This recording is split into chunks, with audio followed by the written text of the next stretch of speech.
Hello friends, welcome to free education point. और आज हम आज ही के दिन का क्वेश्चन पेपर सॉल्व कर रहे हैं। ये पेपर है वर्कशॉप कैलकुलेशन एंड साइंस का सेमेस्टर 3 का पेपर है। ये पेपर सेकंड इसको बोलते हैं। इलेक्ट्रिशियन का पेपर है ये, ठीक है। इसको electroplater, lift mechanic, lift escalator mechanic भी दे सकता है। ये 2019 का पेपर है, ठीक है। सेमेस्टर तीसरे का पेपर है ये, ओके। तो वर्कशॉप कैलकुलेशन एंड साइंस, तो इसको हम जल्द से जल्द सॉल्व करने की कोशिश करेंगे। इस बार के पेपर में एक दो सवाल कुछ ज्यादा ही लेंथी दे दिए थे। आईटीआई के सिलेबस में इतना वैसे लंबे क्वेश्चन नहीं आते हैं, लेकिन इस बार दिए थे। इस साइड इंग्लिश में देखिए आप, और इस साइड आप हिंदी में देखिएगा, ओके। तो पहला क्वेश्चन है, in symbols pressure is equal to, यानी चिन्ह में प्रेशर के बराबर क्या है, ठीक है। प्रेशर का आपको फॉर्मूला पता होना चाहिए। प्रेशर यानी प्रतिबल उसको बोलते हैं हम, या एक तरीके से दाब बोल सकते हैं आप। तो ये होता है आपका कि फोर्स, जो कि बल लगाया गया है, ठीक है, और कितने एरिया पर लगाया गया है, यानी कि क्षेत्रफल पर, ओके। तो इसका जो आंसर आना चाहिए आपका, ठीक है, ये बच्चों ने लगा रखे हैं टिक, लेकिन जो ओरिजिनल टिक होगा मैं आपको इसमें लगा देता हूं कि एरिया बल, ठीक है, फोर्स अपॉन एरिया, तो F अपॉन ए होना चाहिए। तो F अपॉन ए यानी सेकंड वाला होना चाहिए। F अपॉन ए, जहां ए एरिया है, जैसा कि मैंने अभी आपको बताया है, और F फोर्स है, यानी कि ये बल है। तो यहाँ पर हमारा बी वाला ऑप्शन सही होना चाहिए, ठीक है। बी वाला ऑप्शन यहाँ पर सही होगा। Solution of a quadratic equation ये दे रखी है आपको, ठीक है। द्विघात समीकरण जो है ये दे रखा है, इसको आपको हल करना है, ठीक है। हल करके आपको बताना है कि इसका ऑप्शन कौन से वाला सही होगा। तो इसमें इन्होंने ये टिक लगा रखा है। अब देख लेते हैं ये सही है कि नहीं है। चलिए इक्वेशन को लिख लेते हैं हम। एक्स स्क्वायर, ठीक है, x square plus 5x minus 6 is equal to 0। तो ऐसा क्या रखें इनमें से, ठीक है, यानी कौन सा वाला रखना चाहिए ताकि ये 0 के बराबर ही आ जाए। तो ऑप्शंस में देख लीजिए, यहाँ पर दे रखा 1 और 6, 1 और माइनस 6, ठीक है, और 1 और यहाँ पर 6 है। तो इनमें से कोई सा भी ऑप्शन हो सकता है, लेकिन हम निकालते हैं। देखो एक तरीका ये होता है कि एक्स स्क्वायर इज प्लस, यहाँ पर माइनस का है, तो यहाँ पर इस तरीके के आपको इसका भाग करना है कि गुना करने पर ये आए, ठीक है, और जोड़ या घटाव करने पर ये वापस मिल जाए। तो अगर मैं यहाँ पर 6x लिखता हूँ और यहाँ पर लिखता हूँ मैं x माइनस 6, तो देखिए 6 की गुना 1 से करो तो 6 कम 6, ठीक है। और अगर 6 में से एक x गया तो 5x, और प्लस का 5x आ रहा क्योंकि प्लस का 6 बड़ा है, और माइनस 6 नेगेटिव का नहीं चाहिए क्योंकि 6 प्लस का 6 है और माइनस का 1 है, तो 6 ही आएगा। तो इनमें से कॉमन ले लेते हैं, इन दो में से कॉमन, इन दो में से कॉमन। ये मेरे ख्याल से आपने बहुत पहले भी कर रखे हैं, ठीक है। तो इनमें से हम x कॉमन ले लेते हैं, तो बचता क्या, यहाँ पर x प्लस यहाँ पर क्या बचेगा 6, क्योंकि x तो निकाल लिया। यहाँ से कॉमन क्या निकाल सकते हैं, तो माइनस माइनस, और यहाँ पर 6 है, यहाँ पर x है, तो यहाँ पर माइनस सिर्फ 1 निकालते हैं। अगर मैं यहाँ पर माइनस 1 निकालता हूँ तो यहाँ पर क्या बच रहा है, x तो है ही है, ठीक है। अगर माइनस 1 की गुना आप x से करोगे तो क्या आ जाएगा माइनस x, और माइनस इसकी गुना आप इससे करोगे, ठीक है, 6 से, प्लस के 6 से, तो यहाँ पर भी माइनस का 6 आ जाएगा। तो आपको कुछ इस तरीके से निकालना होता है कि ये इक्वेशन टूटे ना, यानी कि अगर मैं इसको फिर से गुना करके लिखूं तो यही आ जानी चाहिए, ओके। तो यहाँ पर देखिए क्या बच रहा है, ये और ये, यानी कि x माइनस 1 और x प्लस 6, ये दोनों सेम आनी चाहिए, इज इक्वल टू 0। एक बार आप इसको 0 के बराबर रख लो, एक बार इसको, तो x माइनस 1 बराबर 0, तो x बराबर क्या आ गया आपका 1, क्लियर है। और x प्लस 6 बराबर 0, तो x बराबर आपका माइनस 6। तो जिसमें x की वैल्यू 1 और माइनस 6 है, तो वो आपका आंसर होना चाहिए। तो x माइनस 6 होना चाहिए कहीं पर, तो ये सेकंड वाले में माइनस 6 है। तो आपका जो ये वाला ऑप्शन है बी वाला, ये सही है। ये कह रहा है तीसरा जो क्वेश्चन है,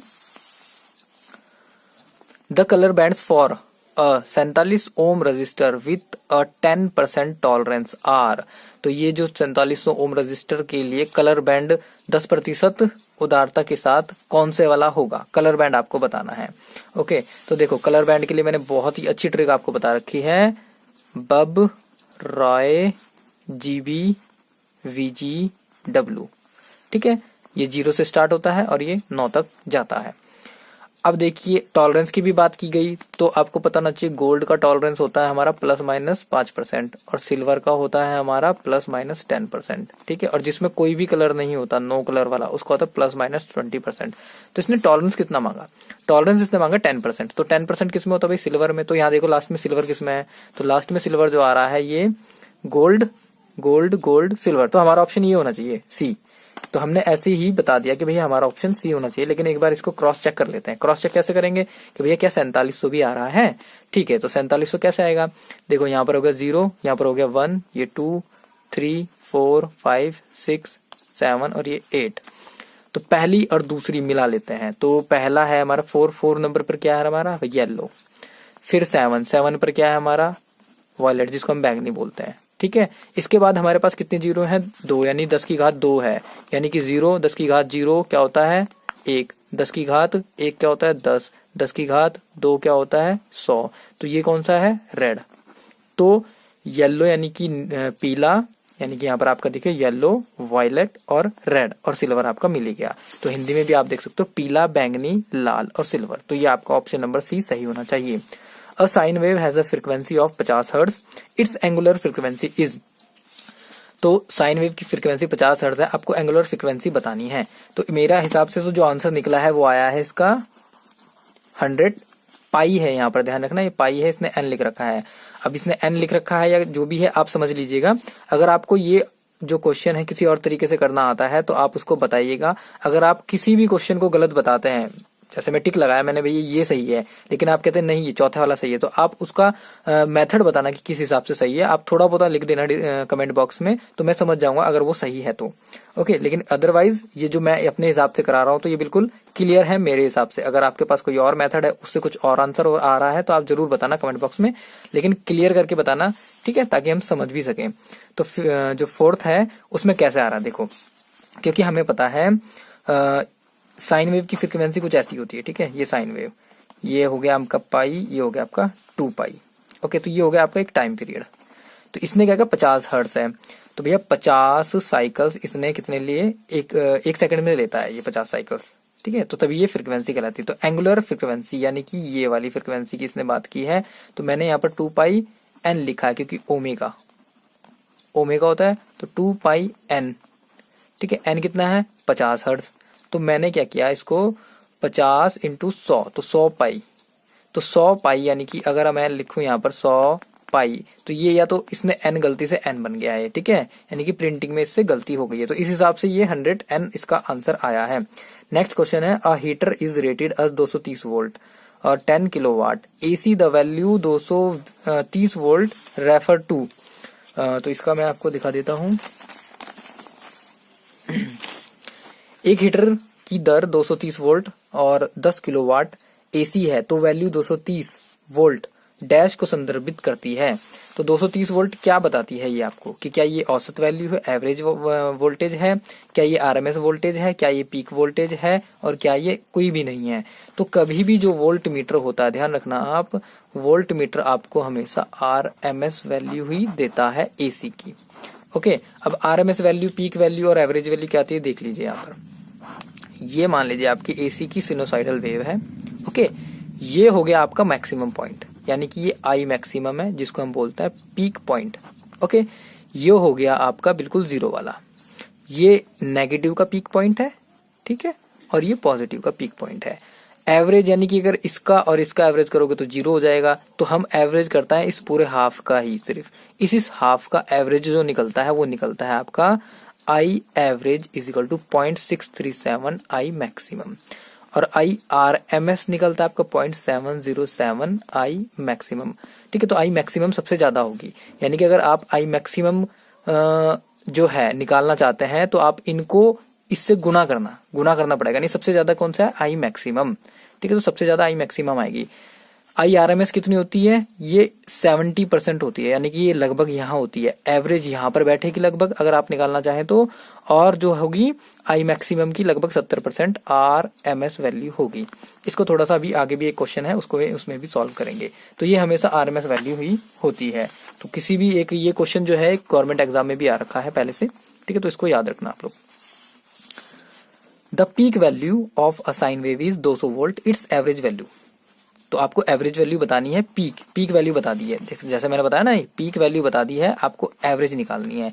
तो आप एवरेज इस फॉर्मूले से निकाल सकते हैं। तो अगर आप इसकी गुना करेंगे, आई एवरेज आपको निकालनी है, तो 0.637 इंटू पीक कितनी है? 200, तो इसकी गुना करो आप। ठीक है, 1 2 3 1 से 1 ये से ये कट गया। ठीक है, इसकी आप ये 5 बार जाएगा। अगर आपको इसको भाग करना है, 5 एकम 5, ये आ गया 5 दूनी 10, 3 बज गया, 5 सत्ते 35 और यहाँ पर क्या बचा 2, 5 पंजे 25, तो 127.5, 5 चौक 20। ठीक है, 127 दशमलव, क्या 127 और कहीं है? नहीं, तो हमारा ये जो 127.4 वोल्ट है यही हमारा सही आंसर होगा। तो ये मैंने यहाँ पर टिक लगा दिया है। ओके, इसमें आरएमएस पर सही आंसर था। क्वेश्चन नंबर 7 कर लेते हैं। Form factor. फॉर्म फैक्टर क्या होता है? जैसे कि आपने पता है मैक्सिमम, आरएमएस और एवरेज, इन्हीं की अनुपातों को हम अलग अलग फैक्टर्स में देखते हैं। अगर आपको फॉर्म फैक्टर निकालना है, फॉर्म फैक्टर मैं तरीका बता देता हूँ कैसे याद होगा। FORM, form, FACTOR, factor. तो इसका आप ले लीजिए R और इसका ले लीजिए A। देखो पहले क्या आ रहा है FORM, तो पहले R आ रहा है, ठीक है, और बाद में क्या आ रहा है फैक्टर में A आ रहा है, तो A पहले नहीं आ रहा ना, तो पहले आपको लिखनी है RMS वैल्यू, फिर बटे में लिखनी है आपको एवरेज वैल्यू। तो ये क्या आपका कहलाएगा? Form factor. क्लियर है? तो फॉर्म फैक्टर क्या होता है? आरएमएस वैल्यू, यानी कि अगर कहीं आरएमएस वैल्यू और एवरेज वैल्यू नीचे दे रखे तो ये तीसरे वाला है। ओके, अब दूसरे वाला भी मैं बता देता हूं। एक होता है पीक, PEAK, ठीक है, पीक फैक्टर। इसका कोई ट्रिक नहीं है, इसका सिंपल से यही है कि भाई आरएमएस वैल्यू और पीक, ठीक है। इसका मैं एक बार क्लियर करा दूंगा, अभी ये कंफर्म नहीं है, लेकिन आप ये वाला याद रखना, फॉर्म फैक्टर वाला हमेशा याद रखना कि पहले आरएमएस वैल्यू आती है और फिर एवरेज वैल्यू आती है। और साइन वेव की जो फॉर्म फैक्टर की वैल्यू आती है हमेशा 1.11 ही आती है। ओके, तो चलिए अगले वाला कर लेते हैं हम। For a frequency of 200 hertz the time period will be. Time period बताना है आपको। अब टाइम पीरियड मतलब ये हो गया कि अगर ये इस तरीके के साइकिल्स 1 सेकंड्स में कितने ले रहा है 50, तो इसकी 50 हर्ट्ज होगी नहीं फ्रीक्वेंसी। तो टाइम पीरियड आपको बताना है सिर्फ एक साइकिल का, यानी ये होता है आपका टाइम पीरियड, तो ये बताना है। तो भैया 50 साइकिल्स कितने सेकंड में ले रहा है? 1 सेकंड में। तो एक साइकिल 50 लेते ना, तो हमें एक साइकिल कितने टाइम में लेगा? 1/50 में। ठीक है, तो 1/50 करके आपका जो आंसर आएगा वो आएगा 0.0050 सेकंड। कैसे?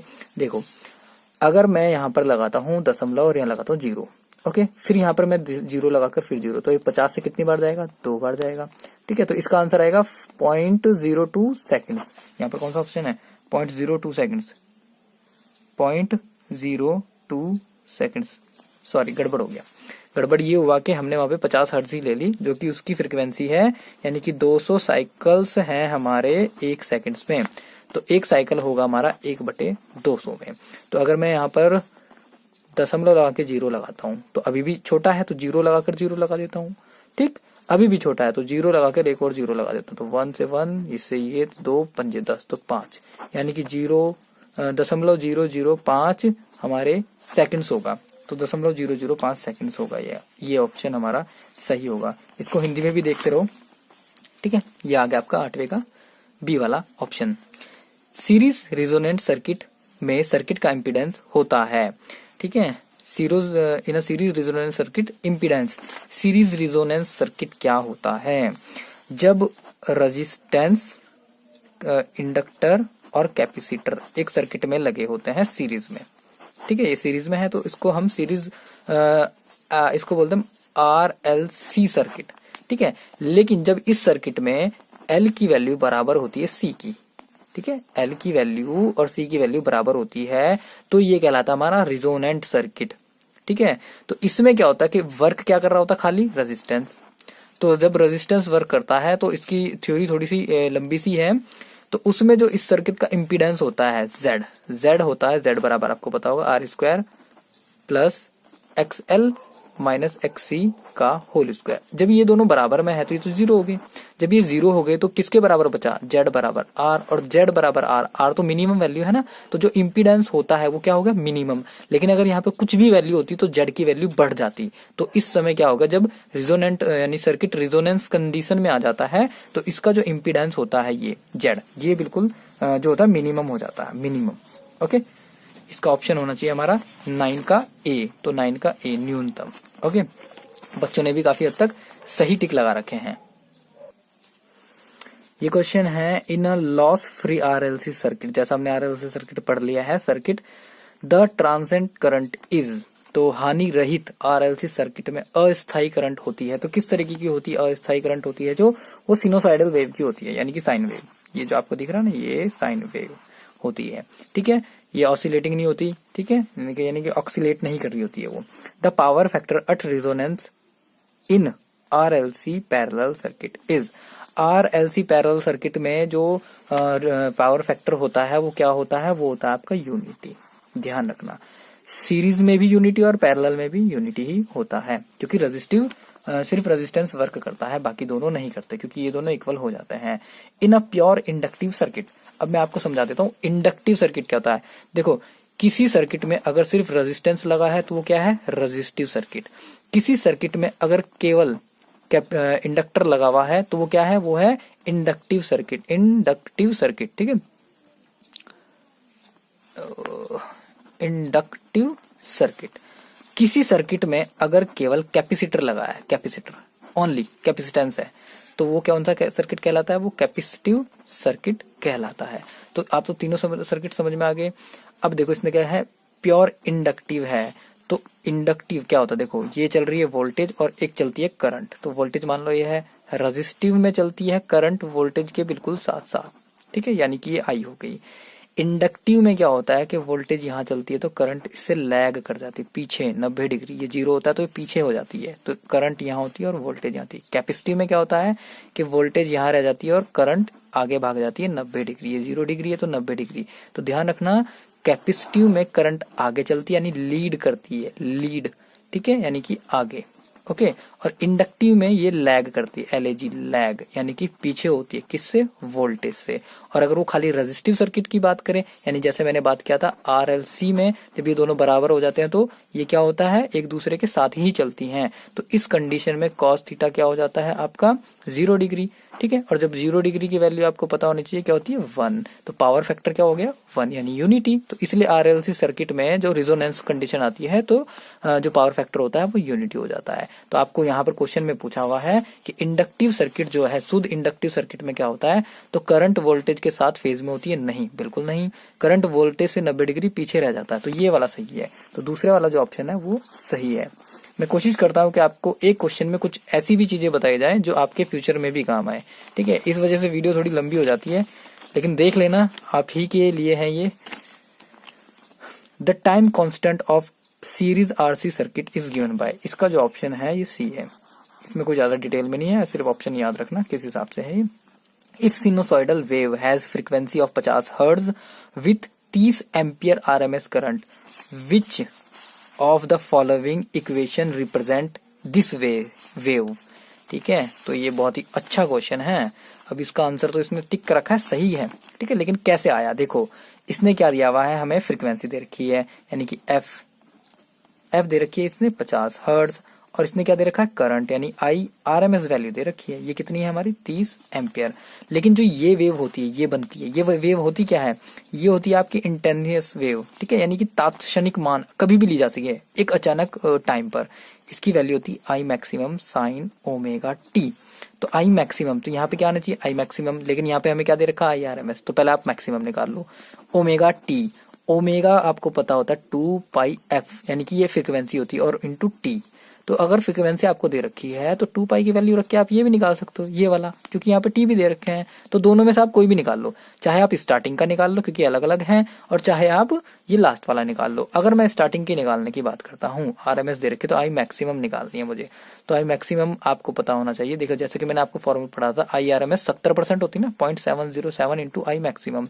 तो मैक्सिमम निकालने तो 70 को यहाँ भेजो, तो 30/0.707। तो इसका जो आप भाग करोगे तो आपका आना चाहिए यहाँ पे 42.42। तो इससे हमारा पहला ऑप्शन क्लियर हो जाता है। लेकिन आपको करना है, अभी कंफर्म ही करना है कि ये ही है क्या। तो आप ये भी देख लीजिए, ओमेगा भी निकाल के देखिएगा। तो ओमेगा जैसे यहाँ पे आप रखोगे वैल्यू 2 पाई एफ कितनी है? 50 इंटू टी। तो 50 दूनी 100, 100 यहाँ आ गया, इंटू पाई इंटू टी। तो 100 इंटू 3.14 इंटू टी। तो 3.14 में से दशमलव हटाओ तो 0.000, तो क्या आ गया? 314 टी। तो क्या 314 टी आ रहा? बिल्कुल करेक्ट। तो हमारा आंसर बिल्कुल सही है ये वाला। तो आपको मेरे ख्याल से समझ में आ गया। ये वाला आप इक्वेशन याद रखना, ये बहुत इंपॉर्टेंट होती है। वोल्टेज के लिए भी यही होता है, we maximum sine omega T, और करंट के लिए भी यही वाली होती है। ये जो क्वेश्चंस हैं एक दो, ये थोड़े ज्यादा ही बढ़िया आ गए थे इस बार। आप इनको देखना किस हिसाब से सॉल्व होता है ये। इसने पूछा है, बोला है विथ 21 वोल्ट अप्लाइड, ठीक है, 21 वोल्ट अप्लाइड कर रहे हैं। हिंदी में भी देख लो, हिंदी में ही पढ़ा देता हूँ मैं, इंग्लिश को छोड़ो। 21 वोल्ट अप्लाई करने पर यदि R1 इतना, R2 इतना और R3 इतना, तो R2 का करंट क्या होगा यदि R1 series parallel circuit R2 और R3 से जुड़ा हुआ है। तो मेरे ख्याल से यहाँ समझ में नहीं आएगा आपको, तो इसलिए हमें इंग्लिश में ही इसको समझना पड़ेगा। क्या कहा है, इसमें रेजिस्टेंस लगे हुए हैं ये वाले ohm. What is the current of R2, R2 में पूछिए, R2 क्या है, 35 है। इफ R1 इज सीरीज, यानी कि R1 सीरीज में है connected with parallel circuit R2 and R3, यानी R2 और R3 पैरेलल में है जुड़े हुए, और उनके साथ R1 जो है कैसे है, श्रेणी क्रम में जुड़ा हुआ है। तो R1, R2, R3, यानी कि इसने क्या बोला, देखो एक दो तो जुड़ गए हैं समांतर क्रम में, और उनके साथ एक जुड़ गया है श्रेणी क्रम में, और तब वोल्टेज लगाई गई है 21 वोल्ट। क्लियर है। तो ये कितना है, ये है 35, ये कितना है, ये है 14, और ये कितना है 5 ओम।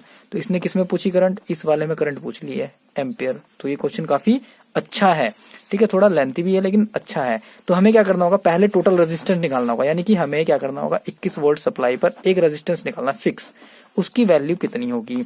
अब उस रेजिस्टेंस को आपको क्या करना, करंट निकालनी है, V अपॉन R, यानी R तो ये आ गया और V ये हमारे पास है, तो 21 को आप उस R से भाग दे दो, तो जो करंट आएगी फिर निकलेगा I1 इज इक्वल टू, यानी कि ये वाली मेन करंट, यानी जो मेन करंट होगी I इंटू दूसरा रेजिस्टेंस, यानी कि 14 बटे दोनों रेजिस्टेंस जो समांतर में है उनका जोड़, यानी कि जो 49 हो जाएगा। तो आपकी वैल्यू निकल जाएगी करंट की। अब देखो ये कैसे निकलेगा, जब आप इन दोनों को समांतर में जोड़ोगे तो 1 बटे RTH इज इक्वल टू 1 बटे 35 प्लस 1 बटे 14। तो आप नीचे वालों को गुना कर दोगे, तो 35 गुना 14, ऊपर जोड़ जाएंगे 35 प्लस 14। तो जब आप इनकी गुना करोगे, यानी कि 1 बटे RTH, तो ये हो गया 35 और 14, 49 अपॉन 35 गुना 14। आप इसको उल्टा कर दीजिए, RTH बराबर 35 गुना 14, क्योंकि ये भी ऊपर चला जाएगा और 49 आएगा नीचे। तो 7 दूनी 14, 7 सत्ते 49, 7 पंजे 35। तो ये कितना आ गया 10, यानी कि ये जो आया है पूरा 10 हो गया, यानी ये 10 है। अब 10 के साथ 5 और मिला दो, क्योंकि श्रेणी में तो 5, तो कितना ओम हो गया, 15 ओम। अब भैया यहाँ तो आ गया 15 ओम, तो 21 बटे 15, यानी कि आपका आ जाएगा 3 सत्ते 21, 3 पंजे 15, 7 बटे 5 करंट एम्पियर आ गई। अब 7 बटे 5 यहाँ रख दो आप इस जगह पर, और 14 बटे, ठीक है, 49। तो ये क्या हो गया, 7 सत्ते 49, 7 दूनी 14, यानी 2 बटे 5 एम्पियर। लेकिन यहाँ पे आंसर तो 2 बटे 5 नहीं दिखा रखा है, ठीक है, तो मिली एम्पियर में है, तो ये एम्पियर में था। तो आप इसको क्या करो, 2 बटे 5 गुना 1 2 3, अब ये हो गया मिली में। ध्यान रखना, मिली में करने के लिए हमें 1000 से गुना करना होगा।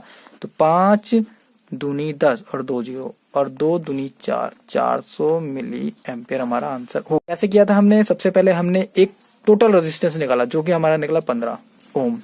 अब इसको हमने मेन करंट निकाल ली है, ठीक है। अब हमने यहाँ पर लगाया था ये वाला फॉर्मूला, ठीक है। ये मेरी एक वीडियो है, इसका मैं लिंक डाल दूंगा कि ये कैसे वर्क करता है आखिर, एक ये लिंक डालूंगा, और बाकी जो इंपॉर्टेंट कुछ क्वेश्चंस होंगे उनकी भी लिंक मैं डिस्क्रिप्शन में डाल दूंगा, वो चेक कर लेना। तो 400 मिली एम्पियर इसका आंसर सही है, और ये 100% सही है, इसके ऊपर डाउट भी नहीं कर सकते आप लोग, ठीक है ना। कोई और मेथड भी यूज करोगे तो भी इसमें यही आएगा। तो 15 वाला हो गया हमारा। अब हम बात कर रहे हैं क्वेश्चन नंबर 16 की। तो 16 में इसमें आपको दिखा देता हूँ हिंदी में भी, क्वेश्चन नंबर 16। चलो, व्हाट इज द टोटल, ये हो गया हमारा 16 वाला। What is the total resistance of a circuit when R1 इतना है is in series with a parallel combination of R2, R3 and R4। तो मैं इसका डायग्राम आपको बना के दिखा देता हूँ, आप इसका आंसर निकालने की कोशिश करना, आंसर कैसे निकलेगा। इसका आंसर यहाँ पर गलत है, ठीक है। इसका आंसर आएगा आपका 17 ओम, 17 किलो ओम, जो कि यहाँ पर किसी में भी नहीं है। और कैसे निकलेगा, देखो ये तीनों पैरेलल में और ये समांतर में, श्रेणी में है इसके, ठीक है। ये दो तीनों है समांतर में और ये श्रेणी में, तो तीनों का जो वैल्यू निकलेगी वो कैसे निकलेगी, 1 बटे RTH 1 बटे 20 प्लस 1 बटे 36 प्लस 1 बटे 45, तीनों की गुना कर दो आप, तीनों की गुना नीचे कर दो, एलसीएम आ जाएगा वो एलसीएम क्या आएगा आपका, ठीक है। मैंने पहले से सॉल्यूशन कर रखा है, मैं आपको फटाफट इसका करा देता हूँ। तीनों को जब एलसीएम करोगे आप तो इसका निकलेगा आपका 32,400 बटे, जब आपने इससे इसको भाग दिया तो कितना आया यहाँ पर 1620, इससे इसको भाग दिया तो कितना आया यहाँ पर 900, इससे इसको भाग दिया इससे इसको तो कितना आया आपका यहाँ पर आया 720। इन सबको जोड़ दो तो आपका आ जाएगा यहाँ पर 32,440, ठीक है, और नीचे आया 32,400। लेकिन ये है 1/RTH, तो आप RTH को उल्टा करो तो आपका टोटल रेजिस्टेंस आ जाएगा 32,400, ये भी ऊपर जाएगा और ये 32,40। तो जब ये काटेगा तो 10 ओम, तो 10 ओम तो ये समांतर क्रम में था, तो 10 ओम श्रेणी में किसके हैं, इस वाले साथ के। तो कितना हो गया टोटल भाई 17 किलो ओम। तो 17 किलो ओम इसमें आंसर में नहीं है ऑप्शंस में, तो हमारा आंसर जो है वो 17 किलो ओम आना चाहिए, ठीक है, जो कि इसमें नहीं है। What is the total resistance, okay, तो what is the total resistance, मैं आपको फटाफट इसका भी सॉल्यूशन करता हूँ। ये बहुत ही 15, 16 और 17, ठीक है, ये काफी अच्छे क्वेश्चंस हैं, आपको ये ट्राई करने चाहिए। देखो कैसे करना था ये, ऐसे क्वेश्चंस को हमेशा क्या करते हैं हम एंड से शुरू करते हैं, क्योंकि यहाँ पर तो रिजल्ट चाहिए ना हमें, तो यहाँ से हम सर्किट को कम करते चलते हैं। यानी कि 12 और ये 5 किलो ओम कैसे हैं, ये है श्रेणी में, तो 12 और 5 क्या हो गया 17। अब 17 जो ये है, ये 17 इसके आ गया समांतर में। अगर आप देखोगे तो क्या क्या है, हमने इसको एक पूरा बना दिया। अब ये पूरा क्या है 17, तो ये जो 17 है ये इसके क्या है समांतर में 2 के। तो जब ये 2 के समांतर में, तो हमारी वैल्यू जो आई इसकी, ठीक है, समांतर वाले की 34/19 आई। देखो यहाँ पे मैं करके दिखा रखा है, ठीक है, नहीं तो वीडियो ज्यादा ही लंबी हो जाएगी। ये जो है 2, ये सीरीज में है, श्रेणी क्रम में 4 के, तो जोड़ दो भैया, श्रेणी क्रम वाला निकाल लो यहाँ से। तो 34/19, 4 + 4 करना था, तो मुझे 19 हर चाहिए है, यानी कि मैं सेम मैंने हर कर दिए इनके, और जो अंश में है 19 से गुना कर दिया और हर में 19 से भाग कर दिया, तो 19 सेम हो गया। तो यहाँ पर जब मैंने इनकी कैलकुलेशन की तो ये आ गया 76/19, तो ये तो सेम ही है, तो ये नीचे लिख दूंगा और इन दोनों को जोड़ के ऊपर लिख दूंगा। अब ये जो नया था ये क्या है, समांतर क्रम में है, ठीक है, कौन सा वाला, हाँ ये 4 मैंने इसमें जोड़ दिया था। अब जब मैंने 4 जोड़ा तो ये एक यहाँ आ गया है सर्किट, ये सर्किट यहाँ तक आ गया, यानी ये पूरा सर्किट तो पीछे का कंप्लीट हो गया, यानी कि इसको मैं कैलकुलेट करते हुए लेके आया। ये जो नई वैल्यू आई, ये वाली जो हमारे पास ये वाली वैल्यू आई, ये क्या है समांतर क्रम में किसके, इस 2 के। तो जब ये मैंने इस 2 के साथ समांतर क्रम में, तो जोड़ना तो पड़ेगा ना, तो मैंने इसको इस तरीके से लिखा 1/RTH 1/110/19 और ये आ गया यहाँ पर +1/2, क्योंकि समांतर क्रम में है। तो ये उल्टा हो जाएगा 19/110 प्लस ये, तो इसकी जो वैल्यू आएगी वो आएगी लगभग कुछ ये, ठीक है। ये वैल्यू जोड़कर मैंने निकाल ली इतनी, और ये वैल्यू अब समांतर क्रम में है इस वाले 10 के, समांतर में है इस 10 के।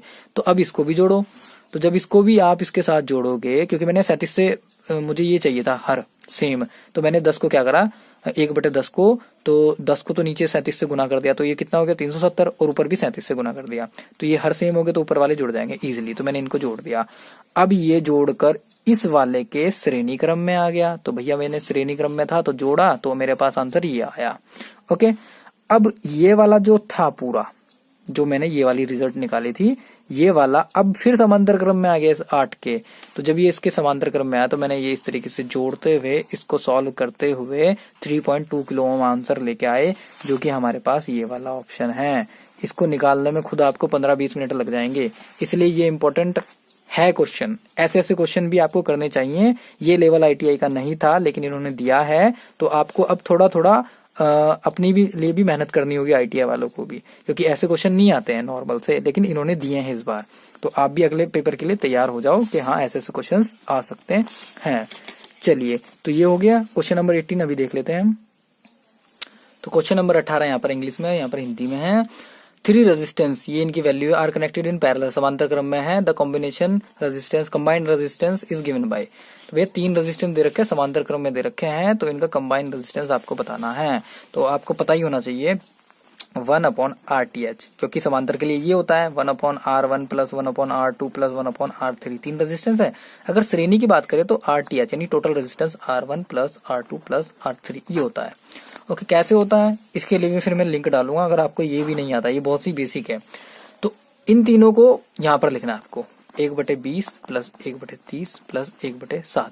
अब एलसीएम ले लीजिए आप इनका, तो 60 एलसीएम आ गया। इसको भाग दो तो 3 बार जाएगा, इसको भाग दो 2 बार और ये 1 बार खुद काटेगा, तो कितना हो गया ऊपर 6/60। लेकिन ये 6/60 क्या है 1/8 TH, यानी टोटल रेजिस्टेंस अभी नहीं है। अभी आप इसको उल्टा करोगे यानी कि RTH, इसको जस्ट उल्टा किया तो ये भी उल्टा हो जाएगा, नहीं 60/6, तो वैल्यू क्या आएगी 10। तो 10 ओम इसका आंसर होना चाहिए। तो हमारे पास चौथा ऑप्शन है 10 ओम। क्लियर हो गया। चलिए इसके बाद आपका आ गया क्वेश्चन नंबर 19। पदार्थ की मॉड्यूलस ऑफ इलास्टिसिटी की एसआई यूनिट बतानी है आपको। ठीक है, what is the SI unit of modulus of elasticity of a substance. तो इसका मैं आपको बता रहा हूं न्यूटन पर मीटर स्क्वायर। देखो कैसा होता है, ये कैसे लिखते हैं, क्यों लिखते हैं ऐसा। जब हमने न्यूटन पर मीटर स्क्वायर यानी पर है, जब हम इसको ऊपर लेके जाते हैं तो क्या होता है, न्यूटन मीटर की घात तो 2 ही रहती है लेकिन वो माइनस में हो जाती है क्योंकि हम उसको ऊपर लेके गए। जैसे मैं बोलूं कि भैया 1/10 की घात 2 है, इसको मुझे ऊपर लेके जाना है ऊपर, तो मैं क्या लिखूंगा 10 की घात -2। क्लियर है, तो इसलिए ये इस तरीके से ऊपर आ जाती है। अगर आपको डाउट है कि कैसे आया ये वाला, तो इसके लिए सॉल्यूशन है यहाँ पर। देखो यहाँ पर दे रखा है मॉड्यूल ऑफ इलास्टिसिटी। ठीक है, इसका जो होता है प्रतिबल बटे विकृति। तो प्रतिबल क्या है F/A और विकृति क्या है, ये है। तो जब आप इन दोनों की वैल्यू यहाँ पर रखते हैं इस फॉर्मूले में, तो F/A into L into small l। ठीक है, तो इस L से ये L समझ लो कट गया, यानी कि इसकी जो इकाई थी, यूनिट थी, वो कट गई। तो यूनिट किसकी बची, ये F क्या होता है न्यूटन, और A होता है मीटर स्क्वायर। तो आपकी जो आंसर आएगा वो आएगा न्यूटन पर मीटर स्क्वायर। इस वजह से इसका जो ऑप्शन नंबर 2 वाला आंसर है वो सही है। ओके, 19 हो गया। Question number 20। क्वेश्चन नंबर 20 कह रहा है 2 milli henry, 3.3 milli henry and 0.2 milli henry inductor are connected in series, the total inductance is. तो ये कह रहा है श्रेणी क्रम में इतने सारे इंडक्टर जोड़ रखे हैं इसने, अब आपको टोटल बताना है। तो देखो इंडक्टर और रेजिस्टेंस सेम होता है इनको जोड़ने का। अगर ये श्रेणी में है तो इस तरीके से जुड़ते हैं, पैरेलल में है तो इस तरीके से जुड़ते हैं। लेकिन कैपेसिटर में क्या होता है, जस्ट अपोजिट हो जाता है। अगर कैपेसिटर समांतर क्रम में है तो वो ऐसे जुड़ता है, ध्यान रखना, मैं बता रहा हूं। देखो यहाँ पे लिख देता हूं मैं, ये समांतर क्रम का है और ये कौन सा है, श्रेणी क्रम का है, series. Okay, series and parallel. अगर रेजिस्टेंस और इंडक्टर समांतर में है तो इस तरीके से जुड़ेंगे, श्रेणी में तो इस तरीके से जुड़ेंगे। लेकिन अगर कैपेसिटर की बात करता है वो, तो कैपेसिटर यहाँ समांतर क्रम में जुड़ा है तो ऐसे जुड़ेगा और श्रेणी क्रम में जुड़ा है तो ऐसे जुड़ेगा। क्यों, क्योंकि होता है Q = CV। ठीक है, V = हो जाएगा आपका 1/C = Q अपॉन जो हो जाएगा आपका ये इस तरीके से। तो इसलिए उल्टा हो जाता है क्योंकि वोल्टेज की जगह हम IR लिख देते हैं और R जब हम कैलकुलेट करते हैं R की जगह इस हिसाब से लिखते हैं तो ये 1/C आ जाता है। इसके लिए भी मैं आपको लिंक डाल दूंगा, देख लेना वीडियोस। ठीक है, चलिए तो अब हम इसको जोड़ लेते हैं। तो इसको डायरेक्ट जोड़ने में कोई प्रॉब्लम नहीं होनी चाहिए हमें। 5, ठीक है, अब दशमलव के इस साइड से जोड़ते हैं। ठीक है, तो 6 और 3 9 और 9 आ गया, यानी पॉइंट के इधर क्या आ गया भैया, पॉइंट के इधर आ गया 9।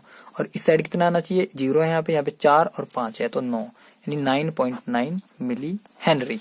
ठीक है, मिली हेनरी, यानी पहला ऑप्शन हमारा सही होना चाहिए। पैरेलल में बोला इसने। ओके, ये वाला है हमारा सीरीज में, ये है पैरेलल में, तो इसका आंसर ये नहीं होगा। ठीक है, इसका आंसर भी करेंगे, पहले हम सीरीज वाले कर लेते हैं। यहाँ पर क्या है 2, यहाँ पर 3 तो 0.5, यहाँ पर क्या है 3 और 5 तो 5.5 मिली हेनरी है, मिली हेनरी। तो 5.5 मिली हेनरी है कहीं पर, ये वाला, तो इसका डी है। सेकंड वाला देख लेते हैं हम। सेकंड वाला ऑप्शन क्या है यहाँ पर 5 milli henry, 4.3 milli henry, 0.6 milli henry inductor are connected in parallel. अब पैरेलल में है ना, तो पैरेलल में क्या होता है, देखो पैरेलल में इसमें ऑप्शन देख लेते हैं। 9.9 नहीं होगा क्योंकि सबसे छोटे से छोटा हो जाता है ये। इसको आप इसी तरीके से जोड़ना, L1 plus L2 plus L3 = 1/LTH total लिख देना यहाँ पे। तो जब आप इनकी वैल्यूज यहाँ पर लिखोगे और आंसर लेके आओगे तो इससे भी कम आएगा, इससे भी बहुत ही कम आएगी जो वैल्यू आएगी। ठीक है, यानी कि 0.6 से भी छोटी वैल्यू आएगी, ध्यान रखना, जो भी वैल्यू आएगी यहाँ पर। तो 0.6 से कम आनी चाहिए, यानी कि लेस देन 0.6 मिली हेनरी। तो इसका आंसर ये होना चाहिए। A capacitor carries a charge of 0.1 coulomb at 5 volt its capacitance. भैया फॉर्मूला यहाँ लिखा है, फटाफट कर दो। Q = CV, कैपेसिटेंस इसने पूछा है तो वोल्टेज दे रखी है और कूलम आवेश दे रखा है, तो 1 यहाँ आ गया और बट्टे में आ गया 5 और यहाँ आ गया C। तो दशमलव हटाओ, यहाँ लेके आओ ठीक है। तो ये हो गया आपका कि अगर आप दशमलव लगाकर 0 लगाते हो और फिर 0 लगाकर 0 लगाते हो 50 दूनी 100, तो ये क्या हो गया फैरड में। तो 0.02 फैरड हमारे पास है कहीं 0.02 फैरड, ये है ना ए वाला, बिल्कुल करेक्ट है। 4 capacitors each of 40 micro farad are connected in parallel, the equivalent capacitance of the system will be. तो भैया 4 कैपेसिटर हैं, हिंदी में हो गया, इंग्लिश में आप देख लीजिए, ये आ गया आपका इंग्लिश में। इसको जल्दी जल्दी 3-4 को खत्म कर लेते हैं क्वेश्चंस को। 40 माइक्रोफैरेड के 4 कैपेसिटर समांतर क्रम में जुड़े हैं, तो सिस्टम का जो होगा कुल कैपेसिटेंस क्या होगा। तो कुल कैपेसिटेंस जैसा कि मैंने आपको बताया था, अगर वो कह रहा है समांतर में है तो आपको क्या करना होगा, सीरीज वाला यूज करना होगा रेजिस्टेंस के हिसाब से। तो ये 40 + 40 तो 4 है ना, तो 4 चौके 16, 160 क्या हो जाएगा माइक्रोफैरड। तो 160 माइक्रोफैरड पहले वाला ऑप्शन सही है इसमें, ठीक है, इसमें कोई सोचने वाली बात नहीं है। 5 capacitors each of 5 microfarad are connected in series, the equivalent capacitance of the system will be. तो 5 कैपेसिटर हैं जो कनेक्टेड है सीरीज में है, तो भैया 1/C1 + 1/C2 + 1/C3 इस तरीके से करोगे तो 1/5 + 1/5 + 1/5, तो इस तरीके से कितनी बार करोगे आप 5 बार। यहाँ पर क्या होगा 1/CTH टोटल। तो यहाँ पर तो सबके हर सेम है, तो ये तो सेम रहेगा, ऊपर वाले जुड़ जाएंगे, यानी 5/5 = 1/CTH। 5 से एक बार कटेगा तो CTH की वैल्यू आएगी आपकी 1 माइक्रोफैरड। क्लियर है। मेरे हिसाब से ये छोटे छोटे से हमारे क्वेश्चन से बहुत ही इजी थे, ऐसे क्वेश्चन ही ITI में आते हैं। 2 बैटरीज हैविंग अनइक्वल EMF, ठीक है, 2 बैटरियां हैं जो कि अनइक्वल EMF की है। मान लीजिए कि एक मैं आपको बता दूं, एग्जांपल दे देता हूं, एक है 5 वोल्ट की और एक हमारे पास है 3 वोल्ट की। क्लियर है, 5 वोल्ट और 3 वोल्ट। तो ये कह रहा है कि किस क्रम में जोड़ सकते हैं। अगर आप इनको समांतर क्रम में जोड़ेंगे ना तो नहीं जोड़ सकते, क्योंकि ये इसको चार्ज करने लग जाएगा, ठीक है। अगर आप इनको श्रेणी में करोगे तो हो सकता है, तो श्रेणी में ओके, समांतर में कभी भी ओके नहीं होता, ठीक है। तो ये बैटरी समांतर रूप से नहीं जोड़ी जा सकती, ये सिर्फ सीरीज में जोड़ी जा सकती हैं, सीरीज में। और तो समांतर में पहला वाला ऑप्शन हमारा जो होगा वो सही होना चाहिए, ठीक है। समांतर रूप से नहीं जोड़ी जा सकती, क्योंकि उसमें ही हमें प्रॉब्लम दिख रही है, क्योंकि ये इसको उल्टा चार्ज करने लग जाएगा, ये लोड की तरह काम करेगी ये वाली, ठीक है। तो जितने भी करंट ये जनरेट करेगा ये इसको चार्ज करने में लगा देगा, बाकी जो रेजिस्टेंस होगा उसमें तो यूज करेगा, लेकिन इसमें भी करेगा, इसलिए समांतर में नहीं लगानी चाहिए। तो होप आपको ये वीडियो पसंद आई होगी। वीडियो काफी लंबी हो गई है और स्टोरेज भी खत्म हो रही है, ओके। तो अगर वीडियो पसंद आती है तो लाइक करना, ठीक है, और चैनल को सब्सक्राइब करना, और जितना ज्यादा हो सके इस वीडियो को अपने दोस्तों तक शेयर करना। और अगर इसमें कुछ भी प्रॉब्लम लगती है आपको, तो उसमें आपको पूरा मेथड समझाकर तब कमेंट बॉक्स में लिखना है। Thank you so much.